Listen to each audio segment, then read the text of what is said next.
أعوذ بالله من الشيطان الرجيم بسم الله الرحمن الرحيم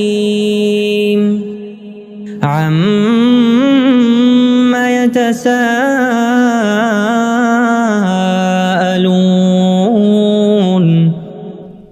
তারা একজন আরেকজনকে কি ব্যাপারে জিজ্ঞেস করছে। সূরা নাবা 30 পারার প্রথম সূরা 40টা আয়াত। এখানে মাক্কি সূরা অবশ্যই, এবং অডিয়েন্সটা মূলত কারা? যারা ইসলামে বিশ্বাস করেন এবং তাদের অনেকে ইসলামকে কটাক্ষ করে। এখানে আমাদের প্রথম সূরাটাকে অনেকগুলো আলোচনায় ভাগ করা যায়। প্রথম 5টা আয়াত হচ্ছে একটা আলোচনা। এখানে যে জিজ্ঞেস করছে এটা কিন্তু জানার জন্য জিজ্ঞেস করছে না, তারা জিজ্ঞেস করছে কটাক্ষ করার জন্য। এটা নিয়ে তারা বিদ্রূপ করছে, হাসাহাসি করছে। প্রিয় নবী সাল্লাল্লাহু আলাইহি ওয়াসাল্লাম যখন তাদেরকে তাওহীদের কথা, পরকালের কথা বলছিল, তখন তারা একজনের একজনকে এই বিষয়ে জিজ্ঞাসা করত তাচ্ছিল্য করার জন্য। আনিন নাবাইল আযীম,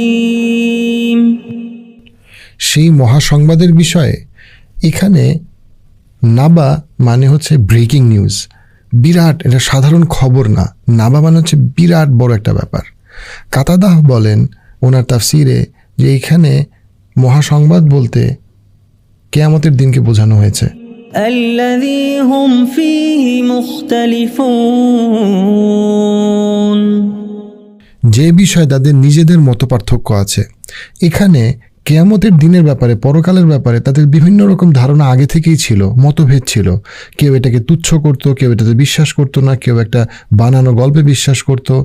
এমনকি বর্তমান পৃথিবীতেও কিন্তু আমরা ইসলামের বাইরে বিভিন্ন সংস্কৃতি বা ধর্মের মানুষকে পরকালের ব্যাপারে বিভিন্ন রকম কাল্পনিক মতবাদ, কেউ সেটাকে তুচ্ছ করে, অবিশ্বাস করে, আবার কেউ তার কল্পনাপ্রসূত বিভিন্ন ফিকশন তৈরি করে। كلا سيعلمون, কখনোই না, তারা খুব তাড়াতাড়ি জানতে পারবে। ثم كلا سيعلمون,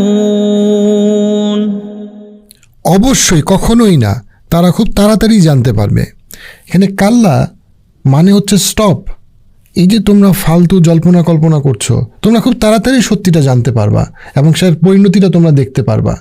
এখানে 4 এবং 5 নম্বর আয়াত দুইটাতেই প্রচুর পরিমাণে জোর বা এমফাসিস দেওয়া হচ্ছে যে এই যে তোমরা জল্পনা কল্পনা বিতর্ক করছো, কল্পনাপ্রসূত কথা বলছো, তোমরা খুব তাড়াতাড়ি জানবা যে এই মহাসংবাদ, এই মহা বিষয়টা তোমাদের জন্য কি পরিণতি নিয়ে আসে, যেটাতে তোমরা অবিশ্বাস করছো বা যেটাকে তোমরা তুচ্ছ করছো।